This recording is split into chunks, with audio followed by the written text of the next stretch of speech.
안녕하세요. 골드나라 배재한입니다. 오랜만에 유튜브 방송 촬영을 하게 되는 것 같습니다. 오늘 저녁 식사로 우리 한 실장님이랑 KFC에 갔어요. KFC가 켄터키 프라이드 치킨인가요?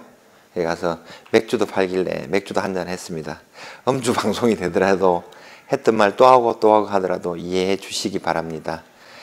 오늘은 제 손에 뭐가 들려있죠. 짠, 뭐가 들려있습니다. 엄청난 또 비밀을 공개해 드려야 되는데요.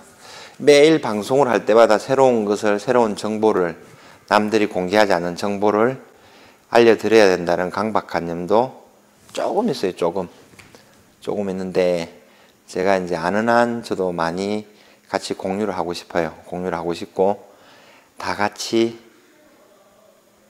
잘 사는 그런 세상이 있는지는 모르겠는데 적어도 제 방송을 접하고 저를 아는 분들은 조금이라도 더 나은 방향으로 살았으면 하는 게 제 바람입니다. 그래서 이런 방송도 하고 이렇게 하는 거예요. 실제적인 또 자그마한 욕심이 있다면 요즘에는 유튜브라든지 구글로 검색 시장이 넘어가니까 그게 맞춰서 또 저도 대응을 해야 되는 그런 부분들이 있어요.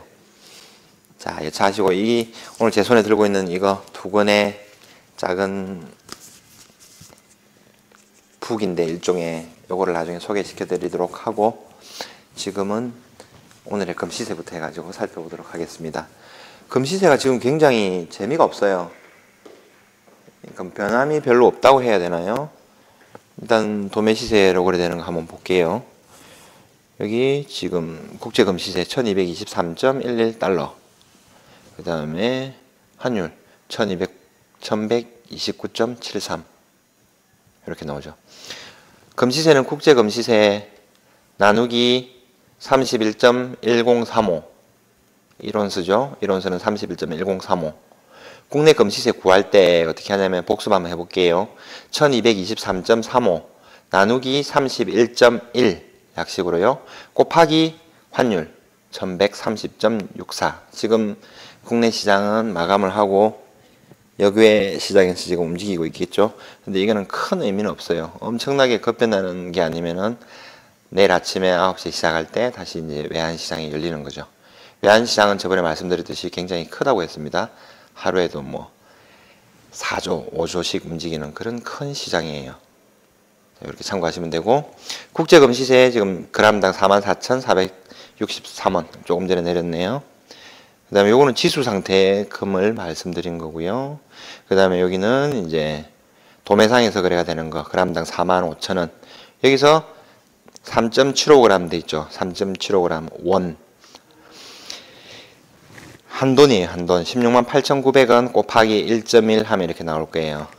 지금 또 실전에서 저희 매장에서 일어나는 그런 현상을 한번 보여드릴게요. 지금 종로 뒷금 시장에서 거래되고 있는 게 오늘 뒷금 시세가 172,500원이에요. 그러면은 자료금 곱하기 1.1 해야 되는데 그러면 그 시세가 나오겠죠. 그런데 172,500원이에요. 현금으로 거래되는 그런 거. 그런 거는 뭐 건절시켜야 된다 그랬는데 건절을 못하고 있죠, 지금.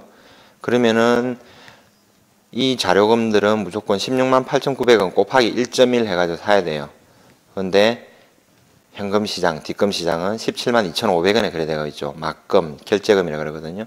그러면 차이가 거의 없어요. 3,500원이면은 한 2%밖에 차이가 안 나요. 그러면 현금을 주고 구매를 많이 하려고 하겠죠. 그래서 실제로 저희 같이 FM대로 판매를 하는 지금 회사들은 현금 영수증이라든지 부가가치를 발급해서 하는 회사들은 판매가 많이 안 되고 있어요. 골드바가. 희한한 일이죠. 그래서 그런 현상이 생겨요. 저희가 이제 열돈 가격이 194만 9천원, 517만원, 1kg 민티드 골드바가 5,159만 7천원 이렇게 나오죠. 여기서 부가가치를 뺀 시세로 이렇게 가격을 달라 그러면은 저희는 그런 거래가 안 됩니다. 안 되는데 다만 대량으로 금액을 많이 사시는 분들은 저한테 이제 오시면은 상담을 주시면은 또 그에 맞게 된다고 말씀을 드린 적이 있고요. 대략 금액에서 내가 팔 때 시세가 한돈에 167,500원이에요. 여기서 곱하기 1.1하면은 10% 가격이 나오겠죠. 그 정도 금액에 1kg 골드바를 살 수 있다고 생각하시면 돼요. 제가 그냥 아주 자연스럽게 얘기를 드렸는데 오늘 엄청난 제 영업이라든지 이런 노하우들이라든지 이런 것들을 공개를 해드렸어요. 이렇게 보시면 되고, 그 다음에 아까 금 가격하고, 이게 금 가격 한번 보실게요. 국제금 시세 1228.90, 이게 실시간으로 변하는 거예요. investing.com이라는 이런 사이트예요. 이게 캐나다 건가?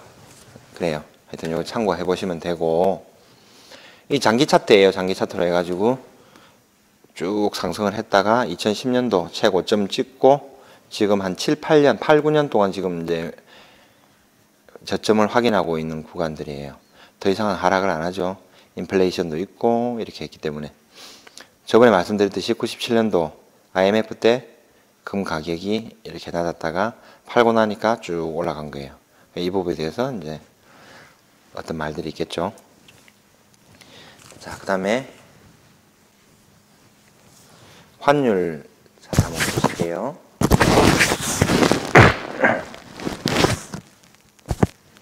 환율도 이 장기 차트예요. 최대 차트로 해가지고 보는데 여기가 97년도 IMF 때 요 선이에요. 요 꼭지 찍은 거. 그 다음에 2008년도 서브프라임 모기지론 지금 이 상태. 장기적으로 보면은 이렇게 하락 추세가 이렇게 쭉 가고 있죠. 이 추세선을 돌파를 해버리면 또 굉장히 무섭겠죠. 이런 식으로 수렴을 지금 하고 있어요. 보시면 되고, 이 차트, 장기 차트는 그렇고 5년도 그렇고, 5년 차트에서 보면은 최근에 2016년도에 이런 금액대가 있었네요. 1200원 이상이 나왔었네요. 그 다음에 단기 차트. 지금 최근에 차트를 보시면은 뭐 한 달 사이 이 정도 보시면은 이게 여기서 1140원하고 1120원 내지는 1110원 이 정도에서 지금 박스권이 어느 정도 형성되고 있는데, 지금 진동폭이 작으면서 수렴하는 형태예요. 수렴을 하게 되면 결국은 위로든 아래로든 폭발을 해요. 폭발을 하게 되어 있는 게 그 차트의 원리인데 어느 쪽으로 갈지 이제 이게 지켜보는 게 최대 관심사죠. 그 어떤 분들은 경제 위기가 굉장히 심각하고 위기가 와서 위로 돌파할 가능성이 많다. 외환 위기가 오는 거죠. 그런 식으로 해석하는 사람들도 있고, 지금 우리나라가 외환 보유고가 많고 예전처럼 그렇게 약한 게 아니다라고 얘기를 하는 사람들도 있고, 그 모든 사람들의 얘기를 참고로 해서 스스로가 판단을 하시면 되는 거예요. 저는 최근에 저번에 말씀드렸듯이 이게 외환 법인으로 해가지고 원달러 외환 선물 계좌를 개설을 했거든요. 왜 그랬냐면은 저도 97년도에는 이제 군대를 제대하고 이렇게 왔는데 대학교에 복학하기 전이었는데, 어쨌든 성인이 됐을 때 97년도 IMF도 맞아봤고 2008년도 서브프라임도 맞아봤고 그 전에 또 뭐 9.11 테러라든지 그러면 실제적으로 서울에서 제가 그 주식하고 선물 옵션을 굉장히 많이 거래를 할 때 그때 이제 겪어봤는데, 지나고 나면은 대박이 나오고 큰 상승이 있고 이렇게 됐는데, 지금은 제가 그거를 통해서 수익을 벌었으면 좋겠다는 마음도 있는데, 그거보다 조금 더 큰 게 뭐냐면, 이런 시장, 급변하는 시장이라든지 이런 시장에서 야, 그래도 한 번쯤은 내가 시장에 참여해서 어떤 수익을 내고 이렇게 해봐야 되지 않느냐. 소외감 있죠, 소외감. 소외감, 그거를 소외감을 느끼고 이렇게 나 빼고 시장이 상승을 한다. 뭐 어떤 그런 큰 계기가 발생이 됐는데 내가 그게 없다. 그러면 그게 더 무서워요, 실제로. 그래서 일정 부분은 이제 그런 것도 개설을 하고 이렇게 움직이기도 해요. 자, 이 정도 하시고 오늘 제가 아까 요거 있는 거 요거를 저쪽에 가서 제가 안내를 해드리도록 할게요. 잠깐만 돌아가겠습니다. 요즘에 실물 경제도 그렇고 제가 있는 그 창원은 굉장히 힘들어요. 굉장히 힘들고, 저도 이제 젊었을 때부터 20대 후반 이때부터 사업을 시작을 했고 오너 생활을 시작을 했어요. 법인회사를 운영을 하고 이렇게 했는데, 그러면서 이제 다른 분들, 나이가 지긋하신 분들, 그런 분도 만나 뵙고 많이 하고 이랬는데, 제가 여러 가지 모임이 있어요. 여러 가지 모임이 있는데 라이온스도 하고, 조금 더 젊었을 때는 뭐 JCI 청년회의소 뭐 이런 것도 하고 여러 가지 모임이 있어요. 그 중에서 지금 이제 하고 있는 건데, 그 중소기업 융합 경남연합회라고 있어요. 중소기업, 제조업 사장님들 위주로 된 중소기업 융합 경남연합회가 있거든요. 거기 사장님들이 경남 지역에 한 600명, 700명 정도 있어요. 공장 보시면 공장에 사장님들 있죠. 그분들하고 모임을 같이 하고 이러는데, 그 큰 그룹이 있고 경남에 연합회가 있고, 그 다음에 작게 소모임 형태로 10명에서 20명 정도가 각각의 그룹별로 모임이 있어요. 그 중에서 저는 이제 오성교류회라는 모임이 있는데, 거기서 저희들도 멤버가 15명, 20명 이렇게 돼요. 그래서 매월 모이면서 사업적인 얘기도 하고 좋죠. 그런 게 직접적으로. 보통은 밖에서 이렇게 나가면은 돈에 대해서 얘기하는 거를 사람들이 꺼려하고 그렇게 하잖아요. 근데 중소기업 하시는 사장님들은 그런 거에 대해서 이제 굉장히 자연스럽게 얘기하고, 그다음에 자금이 필요하면은 중소기업진흥공단에 어떤 자금이라든지 그런 것도 있다 하면서 서로 허심탄회하게 얘기하고 활용도 하고 또 그렇게 교류를 하는 그런 단체입니다. 저도 한 4, 5년 이 정도 해가지고 쭉 계속 하고 있는 것 같은데, 최근에는 모임을 하면은 두세 명, 서너 명밖에 안 나와요. 이번 달에는 모임이 취소가 됐어요. 심각하죠. 십몇 년 이어진 그런 모임이었는데, 나름 다 빵빵해요. 뭐 기본적으로 제조업 사장님들이니까 공장만 해도 몇십억, 많게는 크게는 100억도 있을 거고, 직원들도 많고 1공장, 2공장, 3공장을 두고 잘 나가는 그런 사장님들도 있고. 근데 요즘에는 경기가 어렵고 수주가 줄어드니까 안 돼요. 직원들은 어느 정도 또 내보내기도 하고. 근데 마음이 약하신 분들은 직원을 바로 구조조정을 못하고 해고를 잘 못하잖아요. 그러면서 몇 개월, 1개월, 2개월, 3개월, 4개월 이렇게 버텨요. 그러면 일감은 없는데 수익 창출되는 건 없는데 돈은 나가요. 그 마음이 아파서. 그러니까 조금 우유부단하게 대처를 한다 그럴까요? 마음이 여리다 그래야 될까요? 그러면 실제적으로 그 오너들이 뭐 돈을 엄청나게 많이 벌어놨을 것 같죠. 안 그래요. 공장을 사면서 운영을 하고 뭐 하면서 전부 이제 기업에, 은행에 금융을 활용하고 대출을 낀다는 거죠. 금융을 많이 활용하고 그걸 가지고 겨우겨우 이제 살아가고 있는데, 근데 그게 이제 막혀버리죠. 실제로 한 달, 두 달, 세 달, 한 달에 뭐 많게는 작은데도 뭐 1억에서 3억 정도 급여가 나가요. 그 3억 정도 나간다고 칩시다. 그거를 3개월 동안 버텼어요. 어떻게 되겠지 이러면서. 그러면 9억, 10억 나가거든요. 그거 어떻게 버팁니까? 대출이자는 오르고 은행에서는 지금 뭐 상환하라 그러고 더 추가적으로는 안 되고, 그거 안 돼가지고 공장을 팔려고 내놔요. 다 내놨는데 나만 내놓은 게 아니라 실제적인 경기가 엉망이죠. 완전 엉망이죠. 그렇기 때문에 그분들이 뭐 모임에 나오고 싶겠어요? 뭔가 마음이 편해야 되잖아요. 그래서 저는 실제적으로 굉장히 많이 느끼고 있어요. 그리고 저희 뭐 창원에 GM 대우 공장이 있는데, 그게 언제 이제 국가 지금 공적 자금 투입돼 가지고, 제가 알기로는 뭐 최근에 8천억 정도 투입돼 가지고 그게 가잖아요. 또 군산 공장에 그런 데도 또 일 안 한대요. 일 안 하는데도 뭐 180만 원인지 150만 원인지 또 이렇게 급여가 나간대요. 결국 우리 세금들로 나가는데, 하여튼 무척 너무 어렵습니다. 그래서 얼마나 GM대우 창원 공장도 얼마나 버틸지를 모르겠고, 하여튼 여러 가지가 있습니다. 이 굉장히 이제 어려운 상태에 있는데, 매스컴이라든지 이제 공중파 방송, 유튜브에는 요즘에 굉장히 경제 위기가 심각하다는 것에 대해서 솔직하게 각각의 크리에이터들이 소신 있게 이렇게 의견을 피력하는 게 굉장히 많아요. 저도 이제 그런 부류 중에 이제 한 사람이고, 근데 공적인 방송에서는 아직 이상 없다. 올 연말 되면 뭐 잘 될 거다. 내년 초에 되면 잘 될 거다. 이렇게 얘기를 하는데, 모든 지표라든지 실물 경기라든지 이런 거는 더 심해요.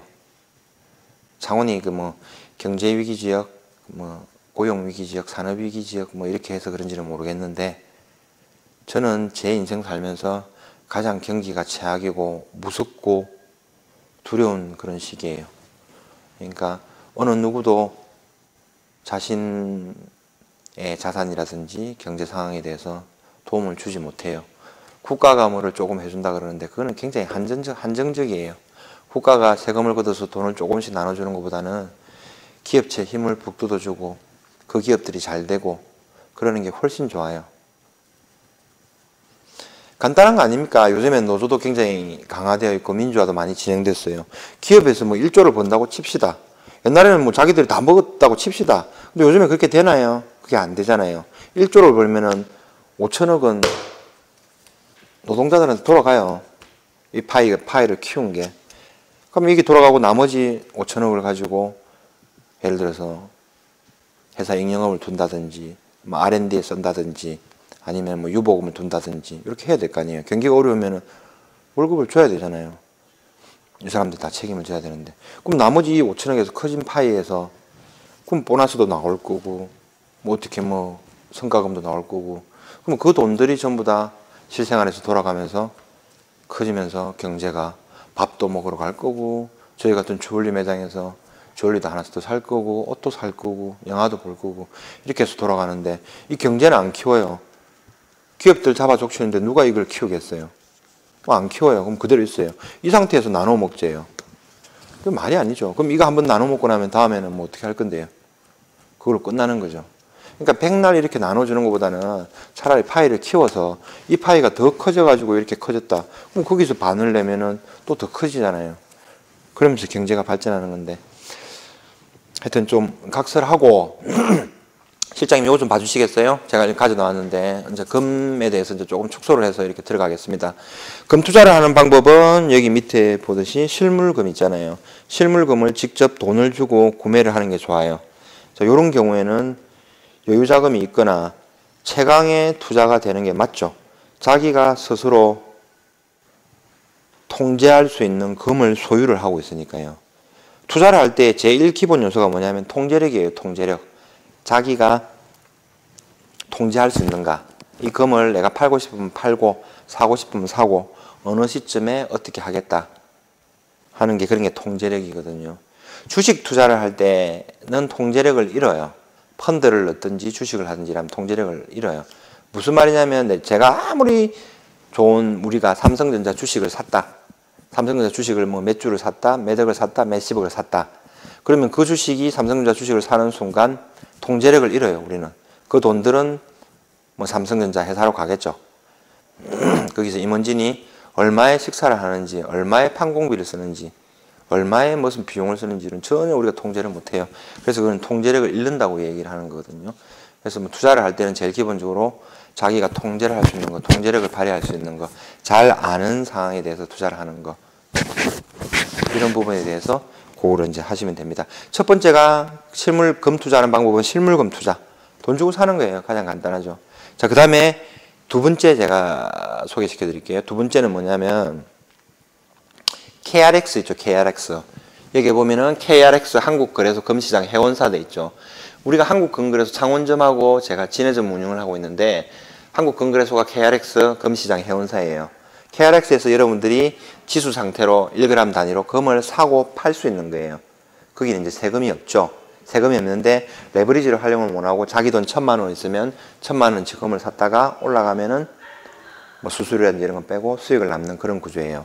거기서 현물을 인출한다 그래요. 현물이라는 거는 골드바죠.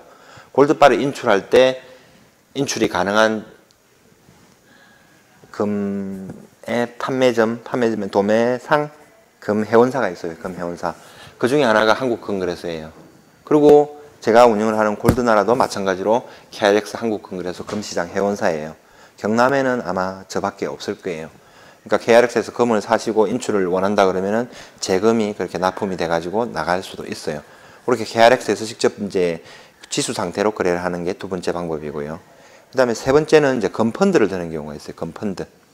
금펀드는 여러 가지 다양한 상품들이 있는데 어쨌든 금펀드는 금을 사는 게 아니에요.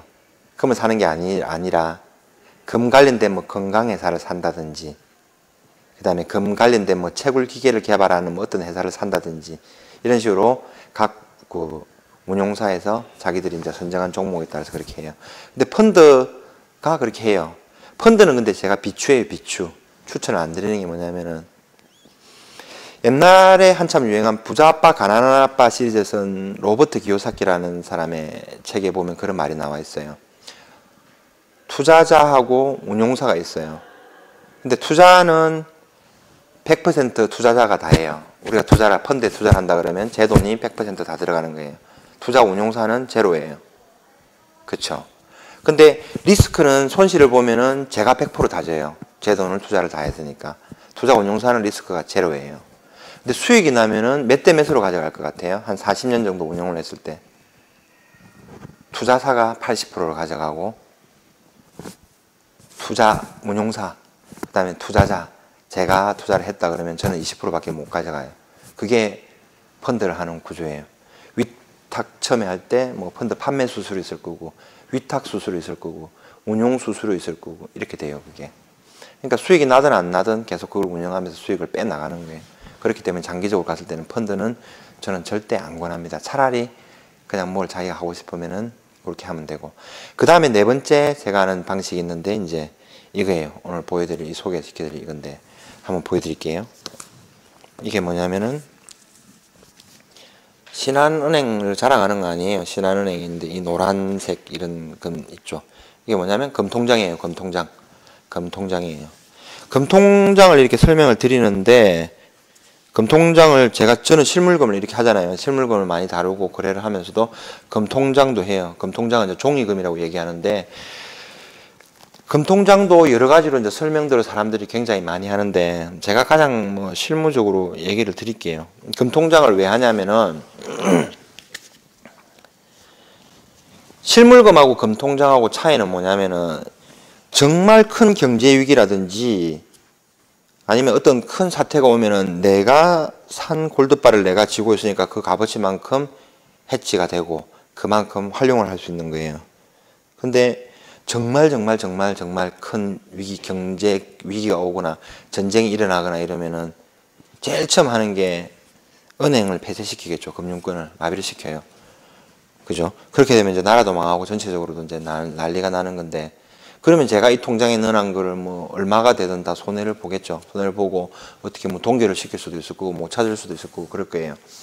근데 그 정도 되면은 뭐 제가 가지고 있는 이 실물금들이나 은들이 엄청난 값어치를 발휘하겠죠. 근데 거기까지는 안 된다고 보고 완전 망하는 거니까. 그렇게 봤을 때는 이 금통장이 쓸모가 있어요. 쓸모가 있고, 요 금통장을 이제 다 할 거예요. 아마 큰 대형 은행사들은. 저는 이제 신한은행이 가까우니까 신한은행에서 이제 이걸 활용을 하고 있어요. 왜 이걸 하냐면은, 금통장을 활용하는 딱 유일한 이유 하나는 레버리지예요, 레버리지. 레버리지를 활용하기 위해서 이렇게 하는데, 실물금은 1억이 있으면은 키로바 2개, 아니면 5천만 원 있으면 키로바 1개, 5천만 원 있으면 100g 2개 이런 식으로 해가지고 할 수가 있어요.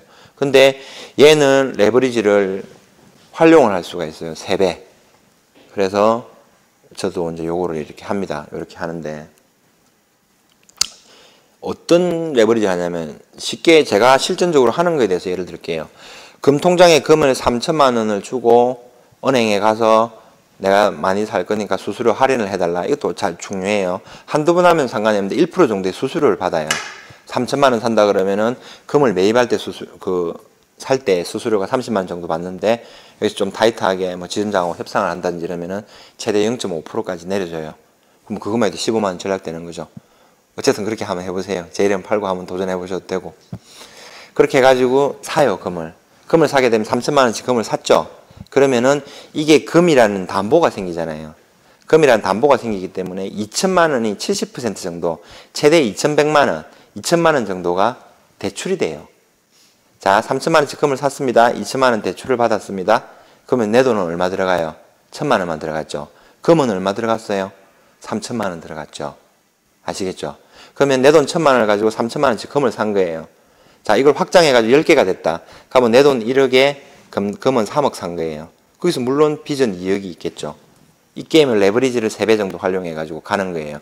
그러면 금값이 상승하는 데 따라서 그대로 수익을 낼 수가 있겠죠. 당연히 레버리지를 활용하고 대출을 냈으니까 그에 대한 대가는 치러야 되겠죠. 그게 나가는 게 이제 이자예요, 이자. 이자 나가는데, 이거는 금담보대출, 예금담보대출 형태로 나가는 거기 때문에 대출 이자율이 굉장히 저렴해요. 지금 연 4% 미만이에요. 자, 이 게임을 보고 가는 거죠. 저는 장기적으로 이 게임이 성산이 있다고 보고 제가 들어가는 거거든요. 무슨 말이냐면은 설명을 한번 해드릴게요. 연 4%의 이자를 제가 내요, 계속. 자, 10년 동안 간다고 봤을 때 10년 동안 40%가 지금보다 10년 후에 금 가격이 40%가 올라간다 그러면은 본전이겠죠. 본전인데 제가 매년 4%의 이자 비용으로 냈죠. 이자 비용으로 냈기 때문에 40% 올라간 거는 연 4% 정도의 수익을 낸 거예요. 그죠? 아니면 이자를 주고 40% 올라갔으니까, 그죠? 연 4% 정도의 투자 수익이 된 거고. 만약에 2배가 돼가지고, 예를 들어서 금 가격이 지금보다 뭐 2배가 됐다고 가정을 합시다. 그럼 100% 수익이 난 거잖아요. 그러면 4%에 10년 동안 이자 따지면 40%, 그럼 60%가 수익이 난 거예요. 지금 금리가 기준금리가 1.25%포인트 뭐 이렇게 나오고 이러는데, 그 세금 떼고 이자 소득세 떼고 뭐 이렇게 하면은 금액이 이제 굉장히 낮죠. 1%, 2% 미만의 수익을 나는데 10년에 60% 낸다. 뭐 연 6%씩 이렇게 낸다. 이러면 그거 굉장하잖아요. 그러면 이게 10억이 있다 그러면은 계산을 한번 해보세요.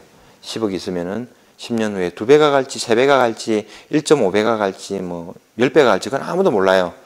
근데 저는 이제 평균적으로 해가지고 2010년도에 최고 5천만 회복을 해도 지금 가격 대비하면은 50%, 60% 오르는 거죠. 그러니까 저는 거기에 대한 강한 역사적인 믿음을 가지고 있기 때문에 그냥 꾸준히 가요. 이게 몇 년이 되든지 10년이 되든지 20년이 되든지 갈 거예요. 그거 하는 거고. 그 다음에 또 작은 팁, 소소한 팁을 하나 드리면은, 이게 잠깐만에 한번 보여드릴까요? 어차피 사고 나서 계속 그래야 사고 팔고 안 해요. 한번 사고 난 다음에 그걸 그대로 이제 끝을 내버리는데, 이거 했다가 옛날에 했는데, 여기 보시면은 보이나요? 45,471원에 660g을 샀다는 거예요. 이게 3회차네요. 이렇게 되고 1회차 46,000 얼마에 샀다. 이렇게 되는 거고, 2회차에 이렇게 되네요. 35,000. 3회차, 5회차. 좀 제가 봐도 헷갈리네요. 한번 사고 나서 제가 이제 그걸 안 하는 거니까. 44,000원에 또 667g을 산 거예요. 이렇게 보시면. 2,900, 3천만 원 정도 산 거죠. 2,900 얼마. 그 다음에 44,000원에 3천만 원 이렇게 산 거고. 이런 식으로 된 거고. 그 다음에 뭐 6회차에 3천만 원 해가지고 금액이 668g 이렇게 산 거예요. 그러니까 최종적으로 해가지고 뭐 또 45,000, 지금 시세하고 비슷하죠. 그렇게 해가지고 뭐 했을 때 어떻게 해가지고 뭐 평가 금액이 뭐 2억 800 이렇게 나와요. 여기서 마찬가지로 제 돈은 여기서 2억 1천 정도 들어갔다 그러면은 제 돈이 얼마인가요? 3배면? 한 6, 7천. 6, 7천? 6, 7천 들어가고 나머지 대출이라는 거예요. 그럼 대출돼 있으면은 설정 금액이 질권 설정해가지고 3천만 원 하면서 2천만 원씩 대출씩 받는 거예요. 이렇게 해가지고. 이게 3억이라 그러면 제 돈은 1억이고 나머지는 2억은 이제 대출이라는 거죠. 그 비율대로 해가지고 게임을 한번 해보는 거예요. 제 나름대로. 그 다음에 이거 말고도 뭐 여러 개가 있겠죠. 여러 개가 뭐 다 그거 하는 건 아닌데, 요거는 조금 그거 갈 때인 것 같고, 요것도 하나 더 보여드려 볼게요. 요거는 다시 해가지고 제가 만기돼가지고 뭐 재발행을 했다고 그러는데, 요거 같은 경우에는 뭐 이 통장은 아마 수익이 나고 있어요. 요거는 41,000원, 42,000원대 해가 제가 산 거거든요. 1,417g 이렇게 해가지고 이걸 가지고 있다는 거예요. 총 그걸 해가지고 이 게임을 이제 하는 거죠. 누가 이기나 모르느냐 이래 하면서 하고, 나머지도 이렇게 보시면은 있어요. 예를 들어서 예전엔 그 뭐 이렇게 한번 볼까요? 우리 실장님 통장이에요. 실장님 통장에 다 해가지고 제가 권유를 해가지고 하나 하라 이렇게 해가지고 오케이 이렇게 가면 똑같아요. 이건 2014년도에 한 거네요. 이거는 지금 41,868원에 산 거네요. 그러니까 오르든 말든 상관없어요. 상관없고 어차피 우리가 장기적으로 보기 때문에 여기도 3천만 원 정도 넣어가지고 이렇게 하는 거예요. 이런 것을 계속 사가지고 이런 식으로 하면서 이제 이 통장들 있죠. 이 통장들은 전부 다 가가지고 이자를 넣는 거예요. 이거 하면은 2천만 원, 3천만 원씩 금을 사고 2천만 원 대출을 받고 내 돈 1천만 원 들어갔다고 보면은 지금 한 달에 이자 나가는 게 6만 원 정도 돼요. 6만 원. 6만 원은 맥주 한 잔 안 먹어도 되잖아요. 그러면서 이제 미래를 보고 투자를 할 수 있는 건데 왜 3천만 원 단위로 쪼개는지 그것도 한번 말씀드릴까요? 이것도 완전 실전적인 겁니다. 이거 메모해야 될 정도일 거예요. 금통장이 이거를 하면은 이게 뭐가 단점이 있냐면은 금을 사고 팔잖아요. 금을 사고 파는데 국제금 시세를 금시세에 시시각각 변하는 원달러 환율을 적용해서 금을 사는 거예요. 금을 사는데 이거는 뭐 1년이 지난다고 이자를 주고 수익이 붙는 게 아니거든요. 근데 이거를 정부에서 이자 소득세를 떼요. 15.4%. 기가 막히죠. 말이 된다고 생각하십니까? 전 국민들한테 이거를 납득이 안 되는 일이죠. 이자 소득세를 어쨌든 떼요. 이자 소득세를 떼고 이자 소득세가 뗀다는 말은 무슨 말이냐면은 금융소득종합과세에도 포함이 된다는 거예요. 지금 2천만 원인가요? 2천만 원 이상 금융소득이 뭐 발생을 하면은 세금을 또 많이 떼고 하는 그런 부분들이 있어요. 그죠? 그래서 3천만 원 단위로 쪼개는 거예요. 만약에 금값이 상승을 해서 따블이 났다. 6천만 원이 됐다. 그러면 어쨌든 내 돈 1천만 원에서 그죠? 6천만 원이 됐다. 대출 2천만 원을 빼면 3천만 원 수익이 난 거잖아요. 그죠? 근데 3천만 원 수익이 났다. 이거를 한 방에 빼버리면은 금융소득종합과세에 해당이 되겠죠. 그죠? 근데 이거를 쫙 피해가는 또 방법이 있어요. 이걸 메모해 두셔야 돼요. 제가 연구하고 알려드리는 노하우입니다. 회계 단위는 1년 단위로 끊잖아요. 12월 31일 기준으로 하고 1월 1일 기준으로 하잖아요. 전부 거의 다 그래요. 그럼 3천만 원 수익이 났다. 그러면 이론적으로 12월 31일 날 1,500만 원을 반을 탁 빼면 돼요. 정산을 하고. 그 다음에 1월 1일 날 정산을 하면 되죠. 물론 거기 연휴가 끼고 이렇게 하면 며칠 상관이겠죠. 그걸 활용하면은 금융소득종합과세를 피할 수가 있어요. 그래서 3천만 원 단위로 깨서 넣으면 좋아요. 적어도 이제 자기 계좌 하나, 자기 와이프 계좌 하나 뭐 이렇게 해가지고 할 수도 있겠죠. 그러면 3천만 원짜리 계좌를 2개를 만든다면 6천이잖아요. 자기 돈 2천만 원만 있으면 되고 금을 6천만 원치 사는 거예요. 많죠? 6천만 원치 사면은 지금 뭐 4만 5천 원이면 어느 정도 되나요? 5만 원이라 잡아도 1.2kg 정도 살 수 있네요. 1.2kg 이상을 살 수 있으니까 굉장히 큰 거죠. 그렇게 해서 이제 2천만 원으로 1.2kg 어떻게 사요? 근데 그 담보로 이자를 내는 거기 때문에 이자가 개당 통장 하나당 뭐 6만 원씩 나간다면 12만 원이잖아요. 그 정도는 소비를 안 하고 감수를 하셔야 돼요. 그래 나중에 그게 6천만 원이 수익이 나서 더블이 된다면 소외가 안 되고 그렇게 되는 거죠. 시간이 많이 지났나요? 33분. 우와 너무 오래됐네요. 여기서 일단 끊고 오늘은 그렇게 일단 끊을게요. 너무 길면 안 되니까. 어쨌든 오늘 제가 공개한 또 그 금통장에 대해서 아마 이렇게 실무적으로 진짜 굉장히 하는 사람도 없을 건데 없을 거예요. 근데 여러분들 이거 한번 따라해 보세요. 믿져봐야 본전이에요. 어차피 제가 아무리 알려드리고 아무리 그걸 해도 하는 사람이 있고 안 하는 사람은 정해져 있어요. 그렇기 때문에 뭐 저는 뭐 신경도 안 써요. 여러분들이 제 얘기를 듣고 이거를 같이 공유를 해서 나중에 금값이 상승을 하고 경제 위기가 왔을 때 자산에 도움이 되고 집안에 도움이 된다 그러면은 저로 인해서 단 한 분이라도 그런 분이 생기고 같이 이렇게 대처가 되면은 저는 그걸로서 행복한 거예요. 저 영상을 보고 저를 아는 지인들이 그렇게 해서 그러면 그걸로 된 거죠. 여러분들이 아무리 그거 한다고 해서 제하고 이거 뭐 아무 상관도 없어요. 제게 줄어드는 것도 아니고 좋죠 오히려. 엄청난 노하우 금통장 운영하는 실제 사례에 대해서 오늘은 말씀을 드렸습니다. 고맙습니다.